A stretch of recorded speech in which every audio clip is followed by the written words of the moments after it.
Bonjour à tous, je suis le docteur Saïd Beka, je suis endocrinologue, diabétologue, nutritionniste à l'Institut de diabétologie et nutrition du Centre. Aujourd'hui, je vais avoir le plaisir de faire un panorama assez complet, j'espère, de la prise en charge de l'obésité en médecine générale, parce que moi-même praticien, je m'aperçois que on est de plus en plus confronté à cette épidémie d'obésité et que pour tous les cliniciens, il est difficile maintenant de faire la part des choses tant la situation paraît complexe. Alors pour ce faire, je propose de dérouler un petit peu un parcours assez simple, c'est de se dire, ok, que sait-on de l'obésité? Quels sont les chiffres? Quelle est la prévalence en France de l'obésité et à travers le monde? Deuxième élément très important, c'est quelle est la part de la physiopathologie? Que sait-on en 2023 maintenant de ce que c'est l'obésité et comment elle se construit? Et puis troisième élément, parce que c'est important en clinique bien sûr, c'est de se dire, très bien, j'ai fait un diagnostic, j'ai compris d'où cela venait, comment je fais pour le traiter? Et vous allez voir que heureusement, la science aidant, nous avançons beaucoup sur cet élément-là avec un espoir important pour nos patients. Alors je risque de bousculer pas mal d'idées reçues, mais c'est tant mieux, et parce que vous allez voir qu'en effet, la science nous permet d'avoir des éléments très importants de réflexion. Donc avant de parler de chiffres, arrêtons-nous quand même quelques instants sur la définition de l'obésité. En réalité, on classe les différentes catégories de population en fonction de leur poids, avec des critères simples, et notamment un critère qui s'appelle l'indice de masse corporelle, qui est un calcul où on prend le poids divisé par la taille au carré. Ce calcul, qui est bon an mal an assez respecté à travers le monde, nous donne quelques indications importantes. Ainsi, quand vous avez cet indice d'IMC entre 18 et 25, vous êtes considéré comme étant à poids normal. Entre 25 et 30, on est avec un léger surpoids, ou en tout cas un surpoids. Entre 30 et 35, on est ce qu'on appelle avec une obésité dite grade 1. Entre 35 et 40, une obésité dite grade 2, donc plus sévère entre guillemets. Et puis au-dessus de 40, l'obésité dite grade 3, anciennement appelée obésité morbide, c'est-à-dire celle qui génère des tas de complications. Et c'est là en fait où il faut bien s'arrêter, c'est qu'en réalité l'obésité, ça n'est pas une facétie ou un trait caractéristique particulier de notre physique, c'est une maladie qui, vous allez voir, occasionne malheureusement des tas de complications. Quelle est un peu la prévalence de l'obésité? Juste quelques chiffres qui sont quand même très alarmants. On parle d'épidémie d'obésité à travers le monde. Actuellement, on est à près de 980 millions de personnes atteintes d'obésité à travers le monde. Donc c'est quand même une situation très très préoccupante. Et en France, on a quelques éléments qui sont recueillis de manière régulière, notamment avec ce qu'on appelle l'étude OBEPI, Roche, qui est une enquête épidémiologique qui, à peu près tous les 5 à 10 ans, refait le point de la prévalence de l'obésité en France. Alors ce sont des panels importants, de l'ordre d'à peu près 12 000 personnes, et qui permettent de savoir un petit peu quelles sont les populations les plus touchées, quelles sont les régions les plus touchées, et quels sont les chiffres surtout qui risquent de nous alarmer. Donc pour faire extrêmement simple, et je pense qu'il y a un chiffre à retenir, c'est que en France, en 2020, nous étions 47% de la population à avoir des problèmes de poids. Et sur ces 47% de la population qui a des problèmes de poids, 17% sont considérés comme étant obèses, c'est-à-dire avec un IMC supérieur à 30. Ces chiffres sont inquiétants parce que, comme vous savez peut-être, c'est une augmentation qui ne cesse malheureusement de croître et d'embellir. Et malgré tous les messages de prévention, malgré tout ce qui est fait au niveau médical notamment pour commencer à essayer de donner de bonnes habitudes aux patients, les chiffres sont inquiétants parce que, évidemment, nous sommes en train de générer les futurs hypertendus, les futurs coronariens, les futurs diabétiques de demain. Donc regardez cette courbe qui montre que très clairement, depuis plus de 30 ans maintenant, l'obésité en 23 ans a augmenté de 8,5% en 23 ans, ce qui est quand même très important. Chez les enfants, on est aussi malheureusement dans les mêmes soucis, c'est-à-dire que évidemment la courbe ne suit pas tout à fait la même progression, mais globalement, chez les enfants, on est sur des pourcentages d'obésité de l'ordre de 17%, qui est aussi très inquiétant parce que les enfants deviennent malheureusement de plus en plus tôt en surpoids et obèses. Ces messages sont importants en termes de chiffres. Maintenant, quelle est la réalité sur le plan national et entre guillemets sur le plan de la répartition géographique? Et là encore, il y a un vrai sujet d'inquiétude puisqu'on s'aperçoit que ce sont plutôt les zones les plus déshéritées, notamment où les régions où il y a le plus de population avec des revenus moyens ou pauvres, qui occasionnent le plus de risques d'obésité. Et vous avez notamment la région Hauts-de-France, comparé à la région parisienne, où là il y a un vrai hiatus, avec une énorme prévalence dans les régions Hauts-de-France, dans les régions ouvrières, et une prévalence moins dans la région parisienne ou en Bretagne notamment. Ce qui veut dire qu'il n'y a pas de gradient nord-sud, mais il y a un véritable gradient entre guillemets économique, socio-économique, qui est probablement un des leviers de l'obésité. Et cet élément, bien sûr, doit rentrer dans le cadre d'une politique beaucoup plus générale, qui est de se dire, bien sûr, l'obésité est un problème médical, mais c'est aussi un problème social et un problème économique certainement. Quelle est notre part, nous, de prise en charge de ces patients? Est-ce que c'est une pathologie que nous rencontrons fréquemment en consultation? La réponse est oui, puisqu'on considère actuellement, à travers d'études, que globalement, un peu moins de 8% des Français ont consulté pour des problèmes de poids en France. Et un généraliste voit, entre guillemets, de plus en plus maintenant de patients qui sont eux aussi intéressés et surtout soucieux de leur poids. 8% des consultations au cours des 12 derniers mois, ça fait 3,8 millions de personnes qui sont venues consulter dans les cabinets médicaux en 2020 pour des problèmes de surpoids ou d'obésité. Si c'était juste, encore une fois, une facétie morphologique, ce ne serait pas très inquiétant. Le problème, et cette slide vous le rapporte, c'est le coût, entre guillemets, humain, notamment sur les comorbidités de l'obésité. Et vous savez que le diabète, l'hypertension, l'apnée du sommeil et plein d'autres pathologies, notamment même certains cancers, sont en relation directe avec l'obésité. Ce qui veut dire qu'il y a une vraie urgence aussi à se dire qu'on a non seulement à traiter les gens pour qu'ils soient mieux physiquement et psychologiquement, mais aussi parce qu'on risque de leur éviter, si on arrive à diminuer cette obésité, voire la faire régresser, de diminuer le risque de comorbidité qui sont à la fois un coût humain très important, mais aussi pour la société un coût financier très important. Quand on se dit que l'obésité est une maladie chronique, en ce sens que des patients vous diront que dans leur vie, ils ont déjà perdu une fois leur poids, mais qu'ils ont tout repris, et qu'elle donne des complications, si on s'y attache bien, c'est en fait la définition de maladie chronique. Personne ne s'étonne qu'on traite le diabète avec des médicaments, personne ne s'étonne qu'on traite de l'asthme avec des médicaments, parce que ce sont considérés comme des maladies chroniques. On pourrait considérer, on va le voir tout à l'heure, qu'après tout, puisque j'ai une affection qui s'appelle l'obésité, qui est chronique, en ce sens que je traîne mon poids depuis des années et que je n'arrive pas à m'en sortir, en plus cette affection occasionne des complications, pourquoi en effet ne pas intégrer la liste de l'obésité comme maladie chronique, en tout cas en prise en charge en ALD, c'est un vaste débat et qui n'est pas le clou. Il faut bien comprendre aussi les enjeux, il faut se dire d'où vient cette obésité. On a souvent tendance à considérer que c'est juste parce qu'il mange trop ou parce qu'il mange mal que la situation est comme ça figée. En fait, pas du tout, c'est beaucoup plus complexe que ça, et vous savez comme moi que c'est une loi d'homéostasie générale. Il y a bien sûr les apports alimentaires, il y a aussi les dépenses d'énergie, mais ces deux éléments sont conditionnés par de multiples facteurs, une nébuleuse de facteurs qui font qu'on ne peut pas parler d'obésité au singulier, mais des obésités, en tout cas des maladies particulières qui génèrent cette obésité.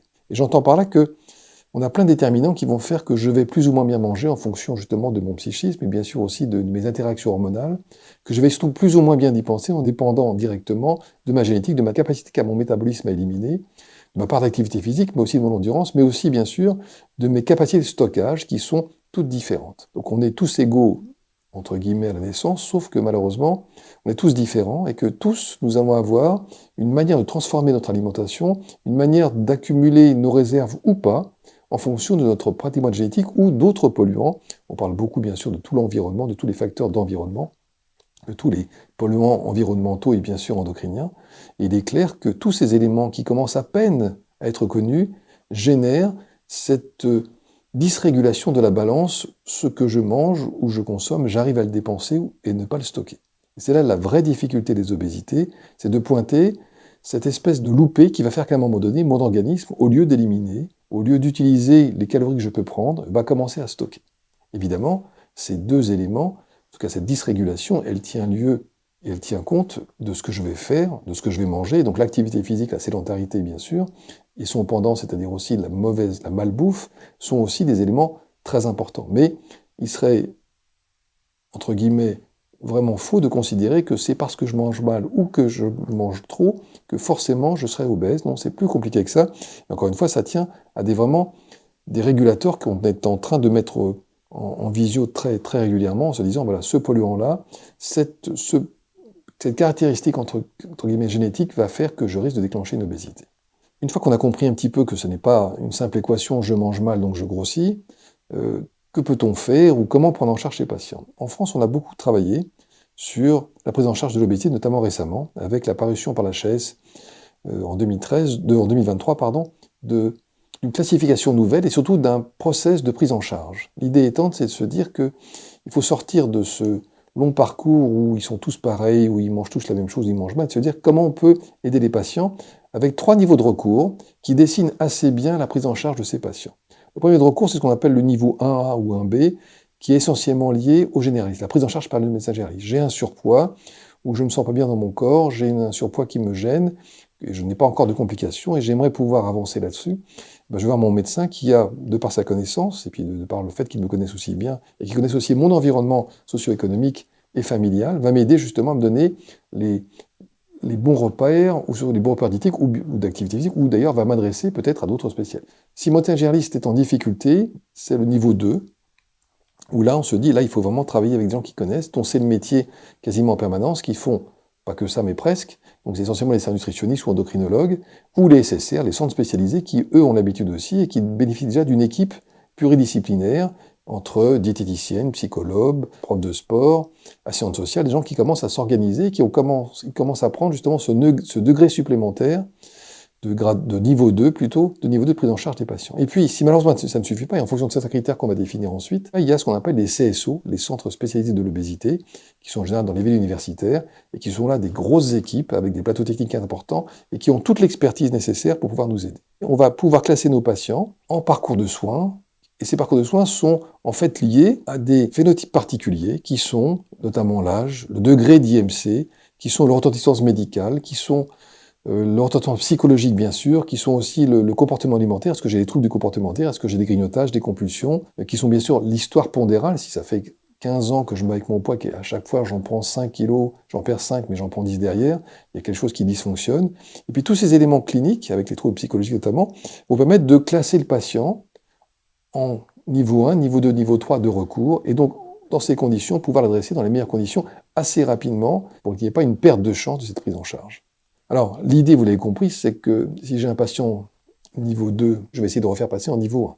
C'est-à-dire que je vais pouvoir gérer, grâce aux spécialistes, un peu les éléments principaux. Une fois que le patient a bien compris les enjeux de l'équilibre alimentaire, les enjeux de l'activité physique, une fois que psychologiquement il est mieux, en fait, on peut espérer qu'en effet, le relais va être pris ensuite de nouveau par son médecin, ou à l'inverse, malheureusement, c'est que la situation s'aggrave, donc je passe au niveau 3. Donc, vous voyez, 3 grades différents qui permettent vraiment d'aider le patient à tout de suite trouver la bonne filière et ne pas perdre de temps et ne pas le laisser errer, voire se désespérer et devenir aigri et surtout désabusé par sa situation pondérale. Sur le plan clinique maintenant, quand on est généraliste ou quand on est même spécialiste, que doit-on faire en général, au moins au premier abord? Bien sûr, il y a d'abord une estimation clinique, le poids, la taille, l'IMC donc, la vérification de l'absence de comorbidité, l'interrogatoire très simple diététique pour voir un petit peu comment mange le patient, s'intéresser bien sûr à son profil psychologique, est-ce qu'il grignote, est-ce qu'il compulse, comment il se sent dans sa vie, et puis tous ces critères qui sont aussi très importants comme l'activité physique, où en est-il, est-ce qu'il est sédentaire ou est-ce qu'il est inactif ou très actif, et puis bien sûr estimer sa dépense énergétique, on a des ABAC pour ça qui permettent de savoir à peu près quel est le besoin calorique minimum dont le patient a besoin. Ces éléments de base, factuels, vont nous permettre comme ça de dessiner un profil et surtout de commencer à se dire qu'on va pouvoir proposer au patient une approche qui tienne compte de l'ensemble de ces critères qui sont déjà des critères de différenciation de la trajectoire santé. Je vous rappelle, et ça c'est les éléments importants, c'est que on ne devrait plus parler d'obèses, de patients obèses, mais de patients atteints de surpoids et d'obésité. Les gens ne sont pas caractérisés par leur morphotype, ils sont caractérisés par ce qu'ils sont, monsieur ou madame un tel, qui est atteint d'obésité. Donc ce qui veut dire que le substrat même de la prise en charge, ça va pas être de faire perdre du poids au patient. C'est pas ça l'essentiel. L'essentiel, c'est de se dire comment, en perdant du poids, je vais améliorer sa qualité de vie. Comment, grâce à la perte de poids en effet, je vais pouvoir commencer à lui faire sentir qu'il se sent mieux, à être mieux psychologiquement et surtout physiquement. Ce qui veut dire que la perte de poids en elle-même n'est pas un but. Le but, c'est l'amélioration de la qualité de vie et surtout, la non-apparition des futures comorbidités qu'on a revues tout à l'heure. Là, c'est très important, c'est que l'obésité, ça n'est pas un poids. L'obésité, c'est pas ça du tout. L'obésité, c'est un individu atteint d'obésité et qui a comme, entre guillemets, raison essentielle de se dire je vais éviter les complications et je vais retrouver un niveau de vie qui me permette comme ça d'avoir une qualité de vie importante. Et encore une fois, ça n'est pas jauger simplement la perte de poids. Ce qui veut dire aussi que souvent, à travers, entre guillemets, tout ce qu'on a pu faire sur la prise en charge générale, il y aura besoin d'un soutien psychologique, d'un soutien d'un APA, d'un soutien social, pourquoi pas avec une assistance sociale, parce que plus l'équipe pluridisciplinaire est complète, plus elle permet comme ça d'avoir une approche holistique des problèmes de ce patient. Ce que l'on sait, pour être aussi très finaliste et très factuel, c'est qu'une minime perte de poids permet grandement d'améliorer ces fameux critères de qualité de vie. Si vous prenez entre 3 et 5%, vous diminuez bien sûr les paramètres métaboliques comme la glycémie et les triglycérides, mais surtout le syndrome, ce qu'on appelle le SOPK, le syndrome des ovaires polykystiques. Donc vous améliorez la fertilité parce que les femmes obèses ont des difficultés d'ovulation. Si vous prenez entre 5 et 10%, c'est vraiment la pression artérielle et surtout les besoins médicamenteux que vous allez pouvoir diminuer. Et surtout, si vous passez au-dessus de ces 10%, là, vous diminuez ce qu'on appelle le risque de NASH, de stéatose hépatique et donc de cirrhose, et puis bien sûr les scores de qualité de vie qui explosent aussi. Donc ça veut dire que petits efforts et déjà énormes résultats. La limitation, en tout cas, de cette perte de poids doit être aussi liée à des paramètres cliniques évidents, bien sûr l'âge du patient, son état de nutrition ou pas, son âge, ses risques de santé, si évidemment le patient est déjà atteint d'une maladie chronique sévère et que son espérance de vie est limitée, il n'y a peut-être pas lieu forcément de rajouter des contraintes. Donc tous ces éléments qui sont des éléments de bon sens pour tous les cliniciens doivent évidemment rentrer en ligne de compte sur la discussion par rapport à des restrictions alimentaires, notamment chez les sujets âgés, qui doivent être limitées parce que la dénutrition est souvent un élément important et on oublie parfois que certains patients obèses sont sarcopéniques et parfois malheureusement dénutris parce qu'ils n'ont pas la bonne alimentation, en tout cas une alimentation équilibrée. Quand on est clinicien, évidemment, il faut aussi savoir faire un repérage diététique, non pas une enquête forcément, mais en tout cas un repérage diététique, c'est-à-dire s'intéresser à ce que mange le patient, est-ce qu'il fait des repas complets, est-ce qu'il mange debout, quel est son environnement quand il mange, est-ce qu'il a des compulsions, est-ce qu'il a ce qu'on appelle l'hyperphagie boulimique, c'est-à-dire des épisodes comme ça où il ne peut rien imiter. Je vais vous raconter une histoire, moi j'avais une patiente qui était boulimique, cette patiente un jour est rentrée, son mari en avait assez qu'elle mange absolument tout, il avait mis des cadenas sur tous les placards. Elle me dit, docteur, je suis arrivé et j'ai mangé les fleurs du vase tellement j'avais besoin de manger. L'idée étant non pas, bien sûr, de se faire plaisir, c'est juste de se remplir. Donc vous imaginez la détresse de ces patients qui sont dans ce qu'on appelle les hyperphagies boulimiques et qu'il faut savoir reconnaître parce qu'évidemment, il y a besoin d'un soutien psy très important. Donc tous ces éléments-là sont capitaux parce qu'ils nourrissent l'obésité et malheureusement, ils la chronicisent de manière régulière. Vous l'avez compris que l'obésité, c'est une vraie maladie, c'est-à-dire que ça donne des complications. Si on considère que l'obésité, malheureusement, on ne s'en sépare pas d'un coup de baguette magique et il faut du temps, donc c'est une maladie chronique, on peut comprendre aisément, à l'instar de l'hypertension artérielle, de l'asthme ou du diabète, que l'on ait besoin aussi de médicaments. C'est une vraie possibilité. Bien sûr, ça ne se substitue pas au travail de l'activité physique et de l'alimentation, mais c'est un point indispensable et ça permet souvent aux patients de sortir d'un cercle vicieux. Je fais des efforts, mais c'est long à venir, donc je n'y arrive pas. Comme je n'y arrive pas, je me désespère. Comme je désespère, je m'en mets à manger pas forcément équilibré. De nouveau, je reprends du poids et je m'en sors pas.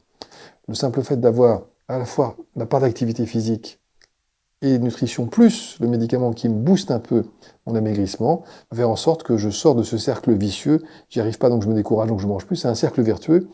Je fais des efforts, ça fonctionne. Comme ça fonctionne, ça m'encourage. Comme ça m'encourage, je fais plus attention. Et on change vraiment de paradigme. Vous voyez que la part des médicaments risque, dans les années à venir, être de plus en plus conséquente, à condition de ne jamais oublier que, en parallèle, il faut toujours maintenir la prise en charge psychologique, diététique, sportive, qui sont l'alpha et l'oméga de la prise en charge quand même de l'obésité en termes médicaux. Et puis vous avez la prise en charge chirurgicale, qu'on connaît depuis près de 30 ans, avec 3 types d'interventions, l'anogastrique la plus ancienne, la sleeve et le bypass, qui sont des interventions qui toutes ont pour visée de limiter la capacité d'absorption du patient. Avec un anneau, c'est assez simple, c'est-à-dire qu'on serre un peu au niveau de la partie supérieure de l'estomac pour limiter la poche gastrique, donc faire en sorte que le patient, quand il mange, puisse réduire ses quantités. La sleeve, c'est la même chose, mais en réalité, sans anneau, c'est directement on coupe, ou en tout cas, on suture une partie de l'estomac, donc on réduit là encore une fois la poche gastrique, qui veut dire que quand le patient mange un peu trop vite, tout va s'accumuler et il ne peut plus le manger. Et puis le bypass, qui est une étape supplémentaire où on associe à la fois une restriction, on coupe une partie de l'estomac, et surtout une dérivation qui va faire qu'une partie des nutriments passe directement dans l'intestin, en évitant notamment la part duodénale, donc la part où on absorbe le plus, et donc c'est à la fois une restriction et une malabsorption. Donc ces techniques ont eu beaucoup de vent en poupe, elles sont en train de être évaluées, avec notamment quand même près de 3% des patients en obésité qui l'ont utilisé, avec des résultats certes intéressants, à condition d'un encadrement qui doit être extrêmement spécifique, parce que ce n'est pas l'acte en lui-même chirurgical qui fait le bénéfice entre guillemets, de vie du patient, ça va être toute la préparation en amont et surtout le suivi en aval. Et on s'aperçoit, avec du recul maintenant, que tous les perdus de vue, tous les gens qui n'ont pas été suivis de manière régulière, ont des carences souvent vitaminiques, voire des carences ioniques et métaboliques sévères, avec des troubles majeurs, voire même tout simplement reprennent du poids parce qu'ils n'ont pas eu cette connaissance de j'ai un nouveau dispositif entre guillemets de digestion, et j'ai besoin de bien l'intégrer, de bien le comprendre, et surtout bien sûr de comprendre aussi que j'ai besoin soit d'une supplémentation vitaminique, mais surtout d'une autre façon de manger. Dès le départ, si ça n'a pas été indiqué, c'est source d'échecs, et en général, les échecs de la chirurgie bariatrique sont liés justement à une mauvaise préparation, une mauvaise prise en charge en amont et en aval de l'acte chirurgical. Quand on revient maintenant à des choses très, très pratiques, on se dit, ok, j'ai un patient comme Louise, IMCA 34, aucune anomalie particulière sur le plan métabolique, pas de comorbidité, pas de limitation fonctionnelle, elle arrive à marcher, à faire ses courses parce qu'elle est jeune à 46 ans, elle n'a pas de trouble du comportement comme on l'a vu. Comment on la classe? Et bon, la classe, c'est le grade A, c'est simple, grade 1A, c'est-à-dire qui justifie une prise en charge avec des recommandations de son médecin, avec le soutien de son médecin. Et là, en effet, on est à peu près serein. On devrait, si on arrive à freiner avec toutes les bonnes règles hygiéniques et bien sûr l'activité physique, le parcours du patient, on devrait pouvoir l'aider à avancer. Jean, par contre, lui, 52 ans, il a des anomalies du bilan lipidique déjà, avec une hypertension artérielle limite, donc il a passé un cap, et lui, on va le classer en 1B, okay, c'est-à-dire, pour l'instant, il a une dépression, il est suivi depuis 2 ans, il a une impulsivité alimentaire sans accès de boulimie, donc c'est plutôt un grade qui justifie pour l'instant, encore une fois, une approche de premier niveau de grade 1. Vous avez maintenant Marc, lui 47 ans, plus jeune, IMC à 31, assez comparable, déjà un DT2, un diabète de type 2, déjà sur sa qualité de santé, il vous dit que ça l'impacte beaucoup, des troubles anxieux, et puis une obésité commune avec un facteur aggravant, c'est souvent au départ un divorce ou la maltraitance dans l'enfance, et tout c'est avec des accès de boulimie fréquents. Donc ce profil patient, à cause justement de ces critères qui se cumulent, fait qu'il passe en grade 2, et en situation où là, directement, on fait appel aux spécialistes pour pouvoir très, très rapidement commencer à contrôler l'ensemble de ces perturbations. Et puis vous avez donc Juliette, 48 ans, donc avec une AMC comparable là aussi, mais qui a déjà une spondylarthrite ankylosante, donc un vrai retentissement fonctionnel, avec un périmètre de marche qui est extrêmement limité, entre 100 et 500 mètres, avec une dépression sévère, une obésité, elle, consécutive probablement à un dysfonctionnement hormonal qui existe aussi, qui sont rares mais qui existent et qui peuvent générer justement ce type d'anomalie. Et puis il y a une évolution pondérale un peu erratique avec ce qu'on appelle le fameux mécanisme du yo-yo, je perds, je reprends, je perds, je reprends. Donc là, c'est directement du 3. Donc vous voyez que des critères assez simples, des critères phénotypiques qui vont faire que, en fonction de cumul de ces facteurs, je vais passer d'un grade 1 à un grade 2, un grade 3 éventuellement, et donc une prise en charge différente. Si on devait maintenant arriver à la conclusion, j'ai envie de vous dire que, vous l'avez compris, que l'obésité, ce serait très simple de le résumer comme ça. C'est pas une obésité, ce sont des patients atteints d'obésité, des patients qui sont à la fois divers et souvent très compliqués. Et donc ça veut dire qu'on va être obligé, et c'est plutôt une bonne chose en médecine, de se dire qu'on va personnaliser la prise en charge. Ça veut dire qu'en fonction, dis-moi qui tu es, dis-moi comment tu manges, dis-moi quels sont tes soucis, et moi je vais pouvoir te proposer la meilleure des prises en charge, en tout cas la plus adaptée. Donc c'est une prise en charge, vous l'avez compris, qui est pluridisciplinaire, surtout dès qu'on commence à aborder le grade 2, avec notamment une équipe de diététiciennes, de profs de sport, de psychologues souvent, d'assistantes sociales parfois, et donc une équipe qui a besoin d'être vraiment entretenue, de communiquer et d'avancer. Et puis bien sûr, ça nécessite une bonne coordination avec le médecin traitant qui est le pilier de tout cela. Et si on devait terminer quand même sur des mantras, mais qui sont des mantras essentiels, l'aspect comportemental, vous l'avez compris, est déterminant, c'est que l'obésité, c'est vraiment une maladie chronique. Et revenir à la définition, vous l'avez compris, on en a longuement discuté, ça a du sens. C'est que les complications sont graves. On se complaît à se dire qu'on va éviter les complications du diabète, on oublie que l'obésité fait quasiment autant de dégâts parce qu'il y a cette fois beaucoup plus de gens atteints d'obésité ou de surpoids. Je vous rappelle aussi, et c'est pour ça qu'il ne faut pas perdre de temps, qu'un gros obèse, ça a été un jour un petit surpoids. Petit surpoids qu'on a laissé évoluer parce qu'on n'a pas pris en charge, qu'on n'a pas pris au sérieux, parce qu'on pensait que c'était juste le régime des vacances. Non, ça commence souvent très très tôt, et plus on commence tôt à être vigilant, notamment à peser les patients et à vérifier leur IMC, plus on est en mesure d'éviter ce qui va être un jour l'iceberg à ne pas prendre. Et puis bien sûr, il n'y a pas de régime, le bon régime n'existe pas, c'est juste entendre que, en effet, quand j'ai une obésité ou un surpoids important, il va falloir que je modifie certains éléments de ma vie, ce qui n'est pas simple, mais si je suis accompagné et bien accompagné, les choses peuvent se faire de manière progressive, durable et pérenne. Cette prise en charge, d'autant plus efficace qu'elle est, comme on l'a dit, pluridisciplinaire. Donc voilà ce cadre général. Je voulais vous remercier pour votre attention et puis vous souhaiter bon courage, mais vous allez voir, c'est une discipline à la fois passionnante et des patients qui sont tous en général très attachants.